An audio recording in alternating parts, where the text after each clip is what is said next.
రీసెంట్‌గా కేరళలో ఒక 5 ఇయర్స్ ఉన్న చిన్న పాప బ్రెయిన్ ఈటింగ్ అమీబా వల్ల చనిపోయిందని న్యూస్ వైరల్‌గా మారింది. అదేంటో ఈ వీడియోలో చూద్దాం. అసలు ఈ బ్రెయిన్ సెల్ ఈటింగ్ డిసీజ్ అంటే ఏంటి? దీనివల్ల ఇప్పటివరకు ఎంతమంది చనిపోయారు?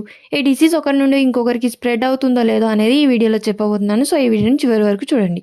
అమీబా అనేది ఒక రకమైన కణం లేదా ఏకకణ జీవి. ఇవి బ్యాక్టీరియా, ఆల్గే మరియు చిన్న నీటి మొక్కలను తింటుంది. అయితే చాలా అరుదైన కేసెస్‌లో మాత్రమే ఇది మన బాడీలోకి ప్రవేశిస్తుంది. సాధారణంగా ఎలాంటి దుమ్ము లేదా బ్యాక్టీరియాని మన ముక్కు పనిచేసే మెకానిజం వల్ల అవి బయటే బ్లాక్ అయిపోయి వెళ్ళిపోతాయి. కానీ చాలా అరుదైన కేసెస్‌లో ఈ అమీబాలు ముక్కు నుండి మన బ్రెయిన్ సెల్స్‌కి వెళ్లి మెల్లిమెల్లిగా బ్రెయిన్ సెల్స్‌ని డ్యామేజ్ చేస్తాయి. ఇవి ఒకసారి మన బ్రెయిన్‌లోకి ప్రవేశిస్తే 97% జనాలు చనిపోతారు. వీటిని ఎక్కువగా వార్మ్ వెదర్‌లో ఉండే వాటర్‌లలో ఎక్కువగా చూడవచ్చు. మొత్తం ఇండియాలో చూసుకున్నట్లయితే 20 మంది చనిపోయారు. దీనివల్ల ఎక్కువగా కేరళలోని జనాలు 7 చనిపోవడం చూడవచ్చు.